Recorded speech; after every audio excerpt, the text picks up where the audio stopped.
Hello everyone, welcome back to my YouTube channel. আজকের ভিডিওতে আমরা জানবো আমাদের অন্তর্বর্তীকালীন সরকারের প্রেস সচিব জনাব শফিকুল আলম তিনি আজকে ফেসবুকে অন্তর্বর্তীকালীন সরকার কেন পে স্কেলটি দিয়ে যেতে পারেনি এবং পরবর্তী পে স্কেল কিভাবে আসতে পারে সে সকল বিষয় সম্পর্কিত কিন্তু আজকে একটি পোস্ট দিয়েছেন।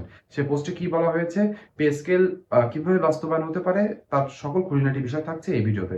তাই দেরি করবো না, চলুন দেরি না করে আমরা ভিডিওর মেন অংশে চলে যাই এবং জেনে নিই আমাদের প্রেস সচিব শফিকুল আলম পে স্কেল বাস্তবায়ন নিয়ে সর্বশেষ কি বলেছেন। আমরা ভিডিওর মেন অংশে চলে এসেছি। মেন ভিডিওতে যাওয়ার আগে আপনাদের কাছে অল্প একটু সময় চেয়ে নিব। আপনি এখানে একটি ছবি দেখতে পাচ্ছেন, এখানে দেখা হচ্ছে যে আমার ভিডিও যারা দেখেন তার প্রায় 70% মানুষ আমার ইউটিউব চ্যানেলটিকে সাবস্ক্রাইব করেন না। আপনাদের কাছে করজোড়ে অনুরোধ থাকবে আমার ইউটিউব চ্যানেলটিকে অবশ্যই সাবস্ক্রাইব করে দিবেন, কেননা আমি কিন্তু প্রত্যেক দিনের পে স্কেল রিলেটেড সর্বশেষ আপডেটটা ভিডিওর মাধ্যমে আপনাদের কাছে পৌঁছে দিয়ে থাকি। আপনি যদি চান পে স্কেলটি খুব তাড়াতাড়ি বাস্তবায়ন হোক এবং সচিব কমিটিতে পে স্কেল যে এখন চলমান রয়েছে সেখান থেকে সকল আপডেট পেতে হলে কিন্তু আমার ইউটিউব চ্যানেলটি সাবস্ক্রাইব করতে হবে।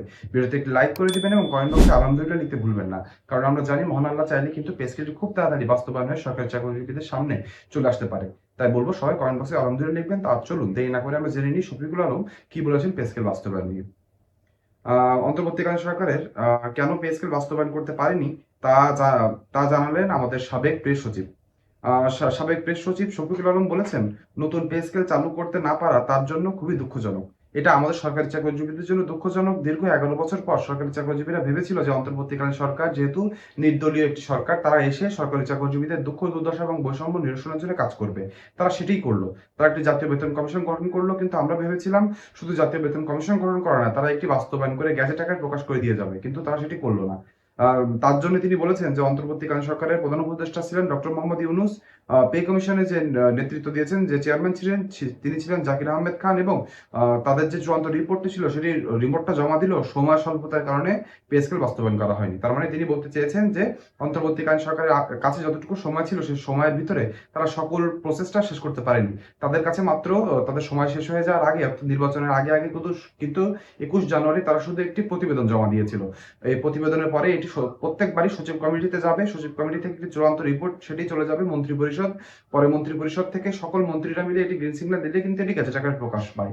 এই জন্য অন্তর্বর্তীকালীন সরকার এতগুলো যে প্রসেস রয়েছে প্রসেসের ভিতর দিয়ে যেতে পারেনি। তারা শুধু চূড়ান্ত চূড়ান্ত রিপোর্টটা পে কমিশনের মাধ্যমে তারা সেটুকু দিয়ে যেতে পেরেছে।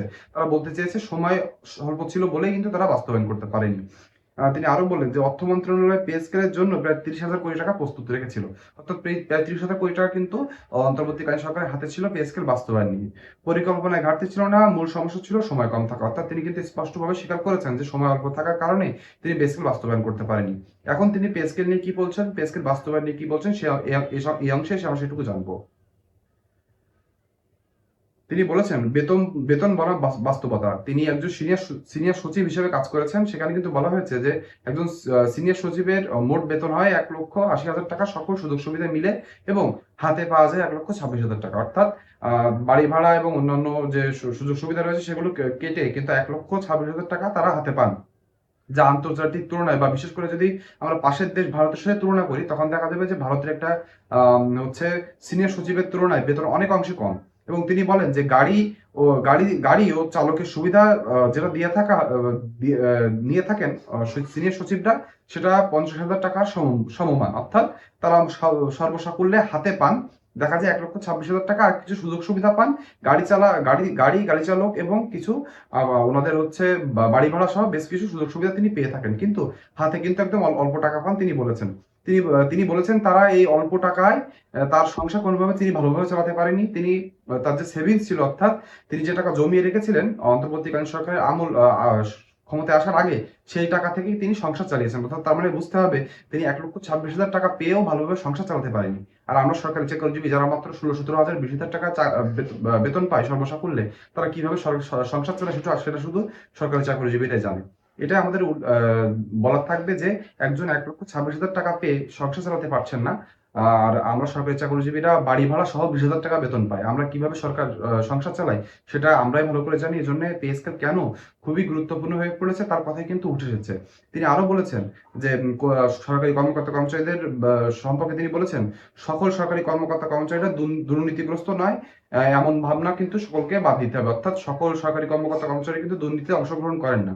কিছু মুষ্টিমেয় থাকে। আপনি যেখানে যাবেন দেখা যাবে যেকোনো প্রফেশনে গেলে দেখবেন কিছু সংখ্যক মানুষ অসৎ থাকে। কিন্তু তাই বলে পুরো সরকারি চাকরিজীবীদেরকে একবারে অসৎ বলা বা ঘুষখোর বলা এটা কিন্তু তিনি নাকচ করে দিয়েছেন। তিনি আরো বলেছেন যে তার মতে অধিকাংশ সরকারি কর্মকর্তা-কর্মচারীরা সৎ, পরিশ্রমী এবং আন্তরিক। অর্থাৎ তারা যখন সরকারে এসেছিল সকল সরকারি কর্মকর্তা-কর্মচারীরাই কিন্তু চেষ্টা করেছেন অন্তর্বর্তীকালীন সরকারকে ভালোভাবে সাহায্য করতে এবং সাপোর্ট দিতে। তিনি কিন্তু সেটাই তুলে ধরেছেন। এবার তিনি পে স্কেল বাস্তবায়ন নিয়ে কি বলেছেন?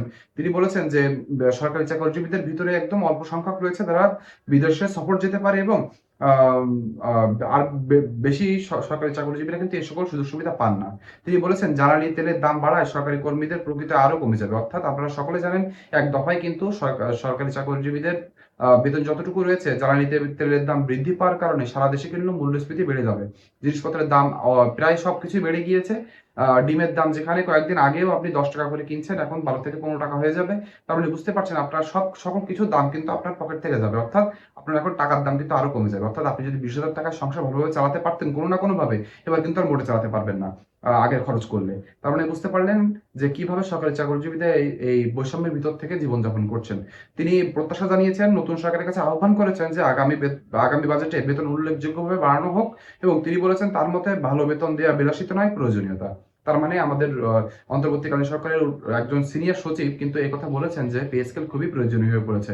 আমরা সেটা মনে করি পে স্কেল না দিলে সরকারি চাকরিজীবীরা এই বেতন দিয়ে কিন্তু কোনোভাবে তারা সংসার জীবন চালাতে পারছে না। তারা হিমশিম খেয়ে যাচ্ছে, অনেকে ঋণগ্রস্ত হয়ে যাচ্ছে। সরকারি চাকরিজীবীদের কাছ থেকে আপনি যদি ভালো মানের সেবাও পেতে চান, তাহলে তাকে ভালো মানের কিন্তু সেলারি দিতে হবে। আপনি সেলারি কম দিবেন এবং আশা করবেন অস্ট্রেলিয়া, ইউরোপ, আমেরিকার মতো আ সেবা প্রদান করতে তা কিন্তু কোনোভাবে সম্ভব হবে না। আমি মনে করি যে সকল সরকারি কর্মকর্তা-কর্মচারীদের আগিয়ে আসতে হবে এবং পে স্কেল কেন প্রয়োজন সে বিষয়ে কিন্তু তাদেরকে সোচ্চার হতে হবে। অন্যদিকে সরকারকে অবশ্যই পে স্কেল বাস্তবায়ন করতে হবে। পে স্কেল রিলেটেড এমন প্রত্যেক দিনের ভিডিও পেতে হলে আমার ইউটিউব চ্যানেলটি সাবস্ক্রাইব করে দিতে হবে। ভিডিওতে একটি লাইক করে দিতে হবে এবং কমেন্ট বক্সে আপনার যৌক্তিক মন্তব্য লিখতে ভুলবেন না। আজকের ভিডিওটি এ পর্যন্তই। এমন ভিডিও পে স্কেলের পেতে আমার ইউটিউব চ্যানেলে চোখ রাখবেন। ভিডিওটি না টেনে শেষ পর্যন্ত দেখার জন্য সকলকে ধন্যবাদ।